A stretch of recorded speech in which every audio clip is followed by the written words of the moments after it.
Hi student, GIT का online class में लोग का स्वागत है। आज के क्लास में लोग सीखने वाले हैं कंपोजिशन डीलर और रेगुलर डीलर में डिफरेंस क्या है।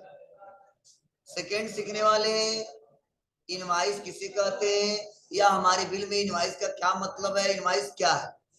और थर्ड सीखने वाले हैं टाइप्स ऑफ इनवाइस, हम कितने टाइप्स के इनवाइस इशू करते हैं। तो चलिए सबसे लोग जानते हैं कंपोजिशन डीलर और रेगुलर डीलर के बारे में। तो जैसा हमने पिछले क्लास में आपको समझाया था, थोड़ा सा हम इसको रिपीट करते तो बेटर तरीके से समझ आएगा। जैसे हमने रेगुलर के लिए आपको समझाया था और बताया था, क्या बताया था कि जो रेगुलर डीलर है, रेगुलर डीलर, अब रेगुलर डीलर का मतलब क्या है। जैसे मैंने आपको समझाया था कि सपोज एक बिजनेस है, अगर उसका सालाना मतलब एक साल में अगर टर्नओवर क्या हो रहा है, 1 करोड़ रुपए से ज्यादा हो रहा है, तो उसको जीएसटी का जो स्कीम है उसमें रजिस्ट्रेशन कराएगा। लेकिन किसमें कराएगा? Regular dealer. ये मैंने बताया था। मान लो यह एसके जो है, इनका जो टर्नओवर है वह साल भर में 1 करोड़ से ज्यादा है या 1 करोड़ है, उसको जीएसटी में रजिस्ट्रेशन कराना होगा। लेकिन किसमें कराना होगा? रेगुलर में। और आपको बताया गया है कि ऐसे डीलर टैक्स जो गवर्नमेंट को देंगे वह मंथली भी दे सकते हैं और क्वार्टरली मतलब तिमाही भी दे सकते हैं, मतलब हर महीने भी दे सकते हैं और 3 महीने में एक बार भी दे सकते हैं। ये हमने पॉइंट्स बताया था। और भी बताया था कि यह टैक्स लेता भी है और टैक्स देता भी है। लेकिन कंपोजिशन के लिए हमने क्या बताया था जी? जिसका टर्नओवर 1 करोड़ से कम है तो वह कंपोजिशन में करा सकते हैं। कोई जरूरी नहीं है कि उसको कंपोजिशन में कराना ही कराना होगा। ये हमने पॉइंट समझाया था और बताया था। अब यही प्रोसीजर हम लोग इस पे सीखने वाले हैं और मैंने एक एक करके पॉइंट टू पॉइंट समझाया था। तो देखो यहाँ पे अगला हमारा जो topic comparison between composition dealer and regular dealer. तो चलिए यह जो टेबल है वह कंपोजिशन डीलर के लिए है और यह जो डीलर है वह रेगुलर डीलर के लिए। अब होता क्या समझने की कोशिश कीजिए। जैसे मान लो यह एसके है और यह है पीके, इनका जो जीएसटी में रजिस्ट्रेशन हुआ है वह हुआ है रेगुलर में, और इनका जो जीएसटी में रजिस्ट्रेशन हुआ वो हुआ है कंपोजिशन में। मतलब दोनों लोग रजिस्ट्रेशन कराए हैं। तो सुविधा के अनुसार कोई रेगुलर में गया, कोई कंपोजिशन में गया। अब समझिएगा होता क्या है। अब ये एसके क्या कर रहे हैं, कोई गुड्स परचेज कर रहे हैं, कितने का? 25,000 का। तो उस पे जो जीएसटी चार्ज हो रहा है वो 5% चार्ज हो रहा है, तो वो वैल्यू निकल के आ रहा है 1250। सेम वही प्रोडक्ट रेगुलर खरीद रहा है कितने में? 25,000 में। थोड़ा सा जीरो छूट गया है, 25,000 में खरीद रहा है और इस पे भी जीएसटी कितना लागू हो रहा है? 5%। लेकिन इसका वैल्यू कितना है? 1250। बताओ यहाँ तक तो दोनों का सेम है, कंपोजिशन हो या रेगुलर हो। अब बताइए कंपोजिशन का डीलर कॉस्ट कितना हो गया टोटल? 26,250। और यहाँ पे रेगुलर का भी इतना ही होगा। मतलब यहाँ पे गलत लिख दिया गया, इसको हम सुधारेंगे। क्या है? रेगुलर है, रेगुलर का भी इतना हुआ। लेकिन अब यहाँ पे थोड़ा रूल चेंज हो जाता है। रूल चेंज क्या होता है? बोला गया है किसके लिए? कंपोजिशन के लिए बोला गया है कि जो टोटल पैसा आएगा जीएसटी के साथ, अब उस पे कितना मार्जिन ऐड करना। अब चाहे 10% ऐड करना या चाहे 5% ऐड करना या चाहे 2% ऐड करना, आपके ऊपर मार्केट की सब ऐड करिएगा। तो बोला गया है जीएसटी वाला पैसा आज जो आपने खरीदा है, दोनों पैसा मिला के जितना होगा उसी पे जीएसटी लगाइएगा। तो लगाने बाद कितना आया है? 2625। लेकिन रेगुलर के लिए मना कर दिया गया है। क्या मना किया गया है? कहा गया है कि जितने में आप खरीदे हो, आज जो टैक्स दिए हो, टैक्स में आपको मार्जिन ऐड नहीं करना। ऐड किसमें करना है? जितने में खरीदे हो। तो खरीदा कितने में था? 25,000 में, और 10% टैक्स लग गया तो कितना आ गया? 2500। तो जो 2500 आया, देखो यहाँ पे 2625 आया। दोनों में अंतर है ना। मतलब यहीं पे देखो 125 रुपए इसका बढ़ गया, कमा लिया यहीं पे 125 रुपए। और यहाँ पे देखो ये क्या हुआ है, ये 25 मतलब 2500 दे रहा है। अब फायदा क्या समझिएगा, अब बेचेंगे कितने में जी, सेल प्राइस 28,875, और ये कितने में बेचेंगे जी, ये बेचेंगे 27,500, लेकिन इसमें जीएसटी ये लेंगे और ये जीएसटी नहीं लेंगे, तो पैसा तो उतना ही आएगा ना जी। और इस पे 27,500 पे जीएसटी कितना लगा 5%, तो आगे कितना 1,375, यही ना। तो ये दोनों जोड़े हुए कितना हो जाएगा 28,875, तो यहाँ पे भी 28,875 और यहाँ पे भी 28,875। अब फायदा क्या है समझिएगा, यहाँ पे ये जो टैक्स देंगे 1% देंगे, कितना वैल्यू आ गया 289, और यहाँ पे कितना दे रहा है 125। आप कहो सर कम तो यही दे रहा है, तो आप बताओ बीचों में 125 रुपए यहाँ पे कमा लिए या बोलो, और ये 25 दे रहा ना आपको, और यहाँ पे 26-25 प्लस अब ये 289 देंगे, तो फायदा क्या हुआ इनको जी, किसी एम्प्लॉय को नहीं रखना है जिसके लिए वो सैलरी दे, लेकिन इसको रखना पड़ेगा, सैलरी देगा तो कॉस्ट बढ़ेगा ना। चलो क्यों ऐसा, क्योंकि इनको टेंशन नहीं लेना है, मंथली रिपोर्ट नहीं देना है, इनको मंथली रिपोर्ट देना है, ठीक है। इसको कंप्यूटर भी खरीदना पड़ेगा इसके लिए, इसको नहीं, इसको नहीं खरीदना पड़ेगा, इसको खरीदना पड़ेगा कंप्यूटर, क्यों, क्योंकि काम करना है, मतलब खर्चे इसमें मैनेजमेंट करते समय ज्यादा बच जाते हैं, और इसीलिए फायदेजन होता है किसके लिए, जो छोटे व्यापारी है, बड़े व्यापारी के लिए नहीं। बड़े व्यापारी के लिए सबसे बेटर क्या है, रेगुलर स्कीम, क्लियर है ना जी। तो मेरा सजेशन है कि अगर आप छोटे व्यापारी हो तो रजिस्ट्रेशन कराओ तो कंपोजिशन में कराओ, अगर बड़े व्यापारी हो तो वह रेगुलर में कराओ, क्योंकि इतना टेंशन नहीं लेना है, सिस्टमेटिक तरीके से काम करना। ये क्लियर हुआ सबको, बोलिए। मैं पढ़ाया था फिर से रिवाइज किया हूं,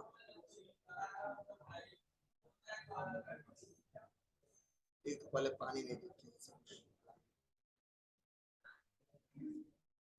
संजीव,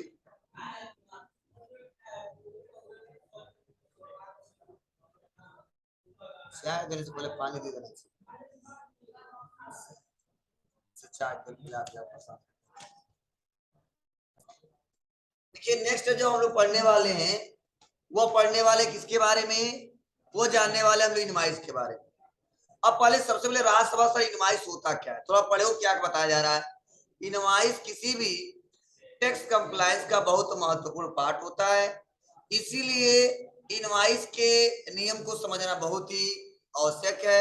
और जीएसटी में 2 प्रकार के इनवाइस इशू करने का प्रावधान है, और जिसे निम्नलिखित टेबल के द्वारा समझा जा सकता है।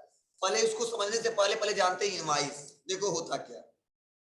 जैसे कि बिजनेसमैन है, कोई गुड्स क्या कर रहा है, सेल कर रहा है या परचेज कर रहा है, तो आप बताओ जब आपको, जैसे पिक्की को क्या कर रहा है, वह सेल कर रहा है मतलब बेच रहा है, तो सपोज अगर मान लो वो 5,000 रुपए का या 2,000 रुपए का क्या कर रहा है, वो सेल कर रहा है, तो आप बताओ वह आपको एक बिल देता है, रसीद देता है ना, तो उस पे क्या क्या रहता है कि आप क्या खरीदे हो, तो सपोज हमने कंप्यूटर खरीदा है, तो उस प्रोडक्ट का नाम रहता है, बोलिए रेट क्या है, तो रेट बता देते हैं, क्वांटिटी, क्वांटिटी कितना 5 पीस जो भी है वह सब रहता है, किस डेट को खरीदा है वह रहता है, किससे खरीदा है मतलब सारा मेंशन रहता है। वह क्या एक प्रकार का वही है इनवाइस, क्या जी, वही इनवाइस। तो पहले इसके लिए कोई रूल नहीं था, कब, जीएसटी से पहले। जीएसटी कब आया जी, 1 जुलाई 2017 में, और हमारे भारत में जीएसटी कब आया था 1 जुलाई 2017 में। तो तब से हमारे यहाँ इनवाइस में कुछ चेंजिंग हो गए। चेंजिंग क्या हो गए, कुछ रूल लाए गए कि ऐसा नहीं जो मर्जी वो इनवाइस इशू कर देगा, और कोई भी इनवाइस इशू कर देगा, उसके लिए मैं रूल बता रहा हूँ, उसी रूल के हिसाब से इनवाइस इशू करेगा। अगर उस रूल के हिसाब से ना करे तो आगे गवर्नमेंट क्या कर सकता है, उस पर एक्शन ले सकता है। अब कैसे लेता है, क्या रूल है, चलिए हम लोग पढ़ते हैं। तो पहले मैं यहाँ पे समझा दूंगा, फिर से वहां पे आऊंगा समझाऊंगा, ध्यान देना। अब कहता क्या है क्वेश्चन में, यहाँ पे देखो अगला पॉइंट क्या बताया जा रहा, समझने की कोशिश करना। कितने टाइप्स बताया जा रहा है इसके? दो, पहला और दूसरा बिल ऑफ सप्लाई। अब इसको देखो समझने के लिए यहाँ पे मैं पॉइंट्स आपको समझा रहा हूँ, समझने की कोशिश करना। अभी हम पढ़ेंगे, पहले हम समझा दे रहे हैं तो समझ लो। पर जैसे होता क्या है, जैसे कि बिजनेसमैन है और जिसका रजिस्ट्रेशन किसमें हुआ है? रेगुलर में। क्लियर है इतना? और एक व्यापारी है जिसका रजिस्ट्रेशन हुआ है कंपोजिशन में। दोनों को समझना। अब होता क्या है कि अगर मान लीजिए रेगुलर डीलर, ध्यान देना, रेगुलर डीलर अगर कंप्यूटर को बेचता है, किसको? कंप्यूटर को। अगर इस कंप्यूटर पे क्या है? टैक्स लागू है। क्या जी? टैक्स लागू है। तो कभी भी समझना, कभी भी रेगुलर डीलर इसको सेल करेगा। क्या करेगा जी? सेल करेगा। तो हमेशा जो इनवॉइस वो देगा, उस इनवॉइस को बोलेंगे क्या? Tax invoice. समझने की कोशिश करना। मतलब ऐसा प्रोडक्ट जिसपे जीएसटी लागू होता है और वो भी रेगुलर डीलर क्या करता है? उसको सेल करता है। तो उसको ऐसा दिया गया है, क्या रूल ऐसा है, लिखा गया है जीएसटी के लॉ में कि वो जो इनवॉइस इशू करेगा, कौन सा इशू करेगा? Tax invoice. मतलब उस बिल पे लिखना चाहिए क्या? Tax invoice. ऊपर लिख के आएगा टैक्स इनवॉइस। अब लोग बिल मिलता हुआ देखिए हो गया। लेकिन अगर यही रेगुलर डीलर कोई बुक बेचता है, इस बुक पे 1% जीएसटी नहीं है, मतलब ऐसा गुड्स बेचता है जिसे बोलते हैं, मतलब इस पे कोई परसेंट 1% जीएसटी नहीं है, जैसे एग्जेम्प्ट बोलते हैं उसको। क्या बोलते हैं जी? एग्जेम्प्ट। मतलब इस पे नील रिलेटेड, मतलब कोई भी परसेंट जीएसटी नहीं है, ना 1%, ना 2%, ना 3%, मतलब जीएसटी के दायरे में रखा ही नहीं गया इसको। मतलब फ्री है, इसमें कोई टैक्स नहीं है। तो अगर यही बुक बेच देते, किसका बुक बेच देते जी? मान लो टैली का बुक है और उस पर 1% जीएसटी नहीं है, तो जब वो बिल बना के देंगे कौन? रेगुलर डीलर, तो उस बिल पे लिख के आएगा क्या? Bill of supply. मतलब बिल सप्लाई किए लेकिन टैक्स लिया नहीं। क्लियर है ना?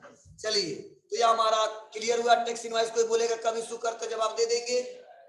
बिल ऑफ सप्लाई कब बोलते, जवाब दे देंगे। चलिए नेक्स्ट पढ़ते हैं। अब आ जाते हैं कंपोजिशन के लिए।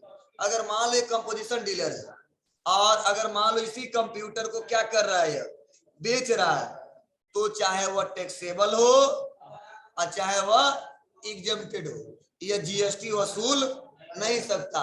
तो इसीलिए बोला गया है कि दोनों ही कंडीशन में जब बिल इशू करेगा तो कौन सा इशू करेगा? Bill of supply. क्योंकि ना जीएसटी लेगा ही नहीं, तो टैक्स इनवॉइस का अधिकार इसको नहीं दिया गया। तो इसीलिए बोला गया कंपोजिशन चाहे टैक्सेबल बेचे चाहे एग्जेम्प्टेड बेचे, दोनों कंडीशन में लिखा रहेगा बिल ऑफ सप्लाई। उसके पे ऐसा कभी नहीं लिखेगा रहेगा टैक्स इनवॉइस। क्यों ऐसा जी? क्योंकि अभी रूल पढ़े हम लोग कि कंपोजिशन डीलर क्या करता है, समझिएगा थोड़ा। चलिए ध्यान दीजिएगा, इसको पढ़ते हैं पॉइंट टू पॉइंट में। तो ऐसा नॉर्मल समझाया हो ना। देखो कहा जा रहा है कि टेबल के द्वारा समझा जा सकता है। पहला है टेबल इनवॉइस, टैक्स इनवॉइस। दूसरा है बिल ऑफ सप्लाई। देखो पहला क्या बताया जा रहा है, टैक्स इनवॉइस। जब रेगुलर स्कीम में रजिस्टर्ड कोई डीलर किसी टैक्सेबल गुड्स, ध्यान देना टैक्सेबल गुड्स का मतलब क्या है?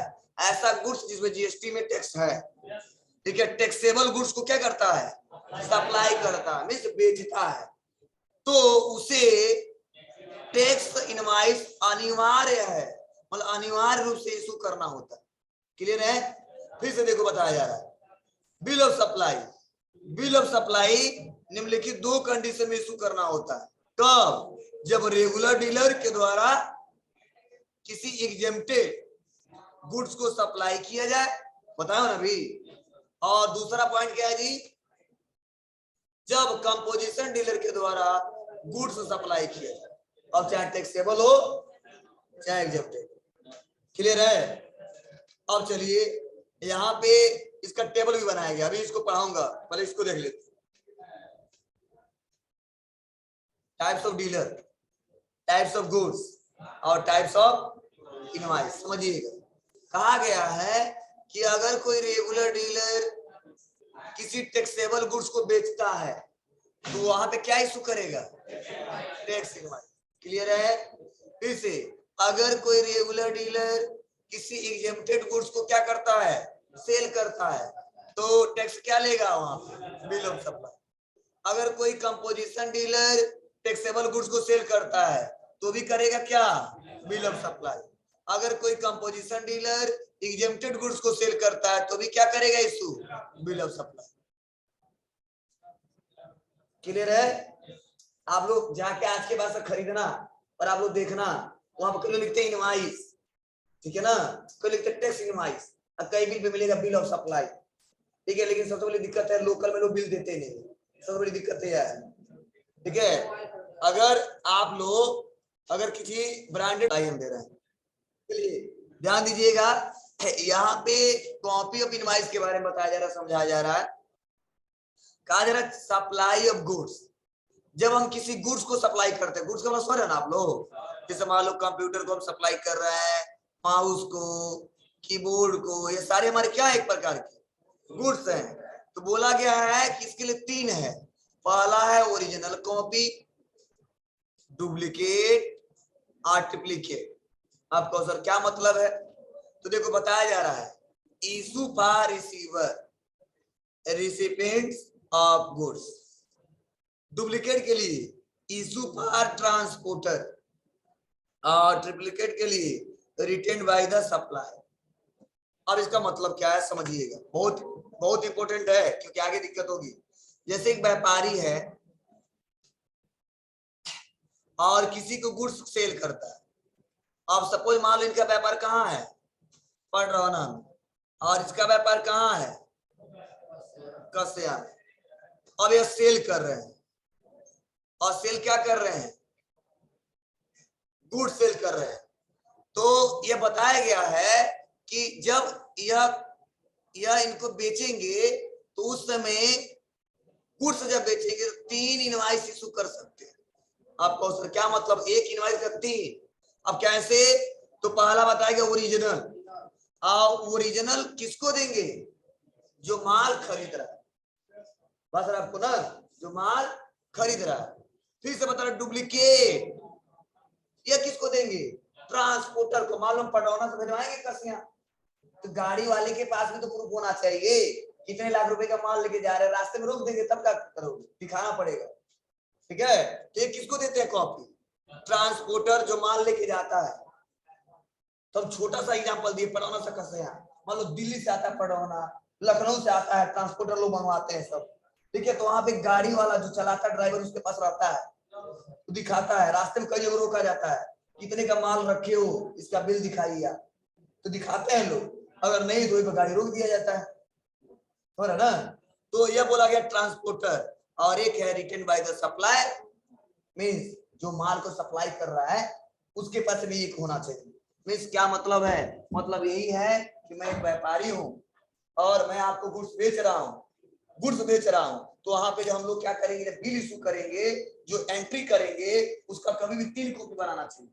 3 कॉपी, और बिल तो वही है सेम, 3 बनाए, एक हम अपने पास रख ले, ट्रिप्लीकेट कॉपी, डुप्लीकेट जिसे भेजवा रहे हैं ट्रांसपोर्टर को दे दे, और ओरिजिनल जी जो खरीद रहा है, सप्लाई है कस्टमर जो खरीद मतलब बेच रहा है, मतलब जो खरीद रहा है उसको दे देंगे। ठीक है ना, तो ये ऐसे देते हैं। लेकिन अगर यही आ गया बात किसका?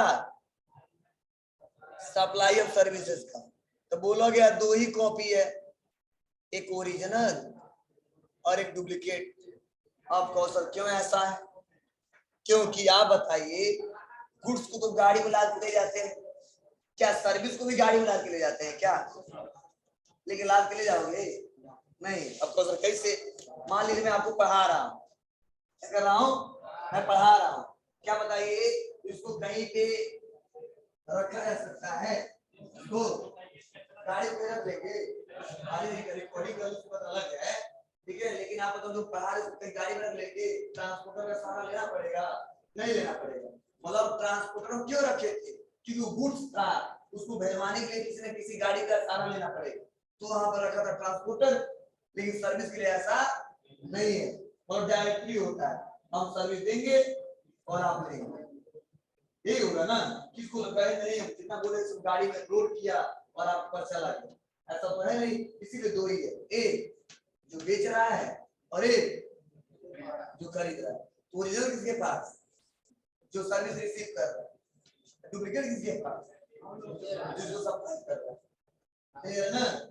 यही आपको बताया जा रहा है कि गुड्स की कंडीशन में क्या और सर्विस, तुम इतना बुलवा दिए हो